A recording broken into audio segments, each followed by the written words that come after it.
ನಿಮ್ಮ ಹಳೆ ಒಡವೆನ ಅಧಿಕ ಬೆಲೆಗೆ ಮಾರಬೇಕೆ?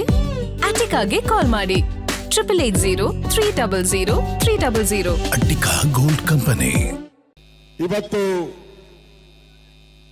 ಬಿಡದಿ ಟೌನ್ಶಿಪ್ ವಿಚಾರವಾಗಿ ಏನು ಒಂದು ಹೋರಾಟ ನಡೀತಾ ಇದೆ. ಈ ಸರ್ಕಾರದ ದುಷ್ಟ ಮುಖ್ಯಮಂತ್ರಿ ವಿರುದ್ಧವಾಗಿ ನಡೀತಾ ಇರ್ತಕ್ಕಂಥ ಒಂದು ಹೋರಾಟ ಏನಿದೆ, ಇದು ಈ ಸರ್ಕಾರದ ಸಾವಿನ ಕೊನೆ ಮೊಳೆಯನ್ನ ಒಡ್ಕೊಂತ ಇದ್ದಾರೆ. ಅವರು ಯಾರ್ಯಾರು ರೈತರನ್ನ ವಿರೋಧ ಮಾಡಿದ್ದಾರೆ ಆ ಸರ್ಕಾರ ಉಳಿದೇ ಇಲ್ಲ ಇವತ್ತುವರೆಗೂ. ನಾನು ಸರ್ಕಾರಕ್ಕೆ ಎಚ್ಚರಿಕೆಯನ್ನ ಕೊಡ್ತಾ ಇದ್ದೀನಿ. ಮಿಸ್ಟರ್ ಶಿವಕುಮಾರ್ ಅವರೇ, ನೀವೇನಾದ್ರೂ ದುರ್ಯೋಧನನ ರೀತಿ ಹಠ ಬಿಡದೆ ನಾನು ಮಾಡ್ತೀನಿ ಅಂದ್ರೆ ಕೊನೆಗೆ ದುರ್ಯೋಧನ ಗತಿನೇ ನಿಮಗೆ ಆಗುವಂಥದ್ದು.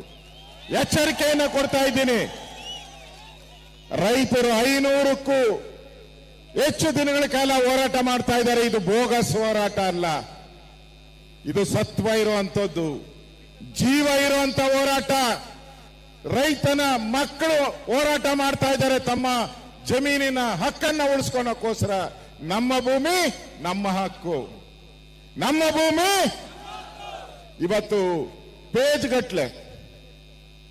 ಗಟ್ಲೆ ಎಲ್ಲಾ ಪೇಪರ್ ನೋಡಿ, ಫ್ರಂಟ್ ಪೇಜ್ ಪ್ರಶ್ನೆಗಳ ಸರ್ಮಾಲೆ. ಯಾರಿಗೆ? ನಮಗೆ. ಬಿಜೆಪಿ ಮತ್ತು ಜೆಡಿಎಸ್ಗೆ ಸರ್ಮಾಲೆ ಹಾಕಿ ಅದರಲ್ಲೆಲ್ಲ ಡೀಟೈಲ್ ಹಾಕಿದ್ದಾರೆ. ನಮ್ಗೆ ಹೇಳಿದ್ದಾರೆ ಪ್ರಾಯಶ್ಚಿತ್ತದ ಯಾತ್ರೆ ಅಂತೆ. ಒಪ್ಕೊಂತೀರಾ ನೀವು ಪ್ರಾಯಶ್ಚಿತ್ತ ಯಾತ್ರೆ ಅಂತ? ಒಪ್ಕೊಂತೀರಾ? ಇದೇ ಕಳ್ಳರು, ಕಾಂಗ್ರೆಸ್ಸಿನ ಕಳ್ಳರು ಅವತ್ತು ಬಿಡದಿ ಜಮೀನು ಏನು 5 ಟೌನ್ಶಿಪ್ ಮಾಡಬೇಕಾಗಿತ್ತು. ಕಾಗೋಡು ತಿಮ್ಮಪ್ಪ ನೇತೃತ್ವದಲ್ಲಿ ಒಂದು ಸಮಿತಿ ನೇಮಕ ಆಯಿತು. ಸುಮಾರು 25 ಜನ ಅಲ್ಲಣ್ಣ, 23 ಜನ ಕಾಂಗ್ರೆಸ್ಸಿನ ಮಂತ್ರಿಗಳು, ಮಾಜಿ ಮಂತ್ರಿಗಳು. ಇದೇ ಡಿ ಕೆ ಶಿವಕುಮಾರ್ ಅದರಲ್ಲಿ ಮೆಂಬರು. ಅದರಲ್ಲಿ ಏನ್ ಹೇಳಿದ್ದಾರೆ ಗೊತ್ತಾ? ಅವರು ವರದಿ ಕೊಟ್ಟಿದ್ದಾರೆ, ಒಂದು 60-70 ಪೇಜ್ ವರದಿ. ಈ ಭೂಮಿ ಮುಟ್ಟಬಾರ್ದು, ಇಲ್ಲಿ ತೆಂಗಿನ ಮರ ಇದೆ, ಅಡಿಕೆ ಮರ ಇದೆ, ಮಾವಿನ ಮರ ಇದೆ, ಕುರಿಗಳಿದ್ದಾರೆ, ಹಸುಗಳಿದ್ದಾರೆ, ಇದನ್ನ ಮುಟ್ಟಿದ್ರೆ ನಿಮ್ ಸರ್ಕಾರ ಸರ್ವನಾಶ ಆಗೋತೈತೆ ಅಂತಾರೆ.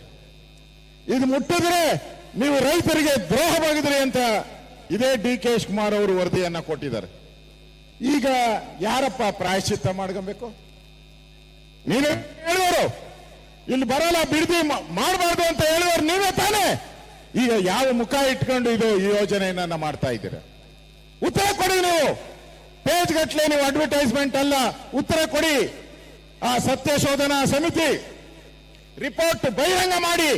ಇಲ್ಲ ಅಂದ್ರೆ ವಿಧಾನಸಭೆಯಲ್ಲಿ 13ನೇ ತಾರೀಕು ನಡೀತದಲ್ಲ, ಅಲ್ಲಿ ನಾವು ಅದನ್ನ ಬಹಿರಂಗ ಮಾಡ್ತೀರಿ.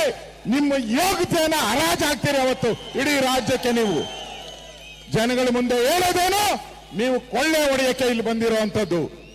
ಬಿಡದಿಗೆ ಏನ್ ಬಂದಿದ್ದೀರಾ? ಕೊಳ್ಳೆ ಹೊಡೆಯಕ್ಕೆ ಬಂದಿರೋದು ನೀವು. 35,000 ಕೋಟಿ ಹಣ ಸಿಗ್ತದೆ ಇಲ್ಲಿ. 2,700 ಎಕರೆ ಸರ್ಕಾರಿ ಜಮೀನಿತ್ತು, ಇಲ್ಲ ಇವತ್ತು 700 ಎಕರೆ. ಇನ್ನು 2,000 ಎಕರೆ ಎಲ್ಲೋಯ್ತು ಗೊತ್ತಿಲ್ಲ ಯಾರಿಗೂ. ಎಲ್ಲರ ಹೆಸರಿಗೂ ಖಾತೆ ಮಾಡ್ಕೊಂಡ್ಬಿಟ್ಟಿದ್ದಾರೆ. ಅವರೇ ಇವಾಗ ಎಲ್ಲ ಮುಂದೆ ಹೋಗಿ ನನಗ್ ದುಡ್ಡು ಕೊಡು, ದುಡ್ಡು ಕೊಡು ಅಂತ, ನನಗ್ ದುಡ್ಡು ಕೊಡು ಅಂತ. ರೈತರೆಲ್ಲ ಕೇಳ್ತಾ ಇರೋದು, ಯಾರ್ಯಾರು ಈ ಅಕ್ರಮ ಭೂಮಿಗಳನ್ನ ತೆಗೆದುಕೊಂಡಿದ್ದಾರೆ ಅವ್ರು ಕೇಳ್ತಾ ಇರೋದು, ರೈತರೆಲ್ಲ ಕೇಳ್ತಾ ಇರೋದು. ರೈತರು ತಮ್ಮ ಭೂಮಿಗಾಗಿ ನಮ್ಮ ಭೂಮಿ ನಮ್ಮ ಹಕ್ಕು ಅಂತ ಹೇಳಿ ಹೋರಾಟ ಮಾಡ್ತಾ ಇದ್ರೆ ನೀವು ಅದನ್ನ ಬೋಗಸ್ ಅಂತ ಹೇಳ್ತೀರಾ? ಕಾಂಗ್ರೆಸ್ ಮನೆ ಕೆಲಸಕ್ಕೆ ಇವತ್ತು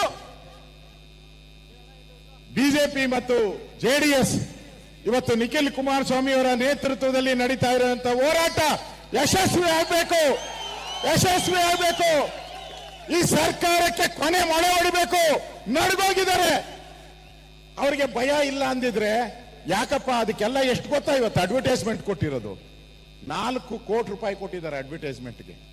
4 ಕೋಟಿ ಬಿರಿ ಅಡ್ವರ್ಟೈಸ್ಮೆಂಟ್ಗೆ. ಭಯ ಬಿದ್ದಿದಾರ ಇಲ್ಲ? ಪೋಸ್ಟಲ್ ಅಂಟಿಸಿದ ದಾರಿ ಉದ್ದಕ್ಕೂ ಭಯ ಬಿದ್ದಿದಾರ ಇಲ್ಲ? ಭಯ ಅಲ್ಲ. ಈ ಯಾತ್ರೆ ಮುಗಿಯೋದ್ರೊಳಗಡೆ ವಿಧಾನಸಭೆ ಅಧಿವೇಶನ ಆಗೋದ್ರೊಳಗೆ ಯಾವುದೇ ಕಾರಣಕ್ಕೂ ಈ ಬಿಡದಿ ಮತ್ತೆ ರೈತರ ಸೊತ್ತಾಗಬೇಕು. ಕುಮಾರಣ್ಣನ ಸೊತ್ತುಗೋಸ್ಕರ, ನಿಖಿಲ್ ಸೊತ್ತುಗೋಸ್ಕರ, ನನ್ನ ಸೊತ್ತುಗೋಸ್ಕರ ನಾವು ಬಂದಿಲ್ಲ. ಇಲ್ಲಿ ರೈತರ ಜಮೀನು ರೈತರಿಗೆ ಉಳಿಬೇಕು.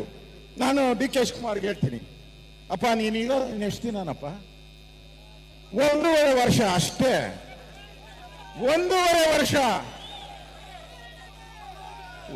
1.5 ವರ್ಷ. ಅದರಲ್ಲಿ 6 ತಿಂಗಳು ಹೋದ್ರೆ ಇನ್ನೊಂದೇ ವರ್ಷ ಎಲೆಕ್ಷನ್ ಹೋದ್ರೆ ನೀನು ಅಕ್ವಿಜೇಷನ್ ಯಾವಾಗ ಮಾಡ್ತೀಯ? ಟೆಂಡರ್ ಯಾವಾಗ ಕರಿತೀಯ? ರೋಡ್ಗಳು ಯಾವಾಗ ಬರ್ತದೆ? ಸ್ಯಾನಿಟರಿ ಇದೆಲ್ಲ ಬರಕ್ಕೆ 15-20 ವರ್ಷ ಬೇಕು.